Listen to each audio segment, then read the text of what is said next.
পারবেন না। শুনুন আমি কি কথা বলছি। পশ্চিম বাংলায় যে পুলিশ নিরপেক্ষ কাজ কেন করতে পারে না? কিসের জন্য? বলতে পারবেন? পারবেন না।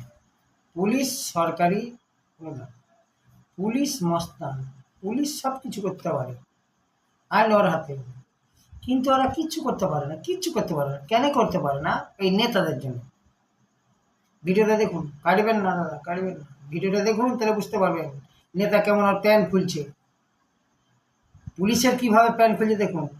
ওই নেতার পকেটে ঢুকে আছে সব পুলিশ, কিচ্ছু করতে পারে না। যতই ভালো কাজ করতে গেলেও নেতা যা বলবে তাই হবে। ধন্যবাদ।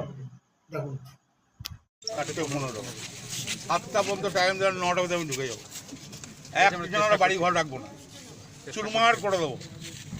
আর যাদের যাদের মোটরসাইকেল আছে নিয়ে আসুন, ইউসুফ থেকে এক ধার থেকে অ্যারেস্ট করুন, যারা মেরেছে, যারা মোটরসাইকেল আছে আমরা দেখছি ইমিডিয়েটলি অ্যারেস্ট করুন। কোনো কাহিনী শুনবো না, না 9টার ভেতরে বাড়ি ঘর ভেঙে আমি চালিয়ে দেবো।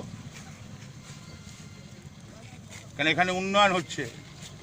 আর কোন মান্নান হোসেন ফোসেন জানি না, কোন মান্নান আব্দুল ফাবদুল জানি না, কে সিপিএমের বড় লিডার জানি না, মেরে হাত পা ভেঙে দেবো। এই ব্যাপারে ইন্টারফেয়ার করি নাই, করবো না। আর যদি ভেবে নেয় তাহলে কিন্তু মুশকিল হবে। কিন্তু সন্ধ্যার ভেতরে যদি অ্যারেস্ট না হয় আমি কিন্তু অন্য ঘটনা ঘটিয়ে দেবো। বল কিছু বলবি? হ্যাঁ।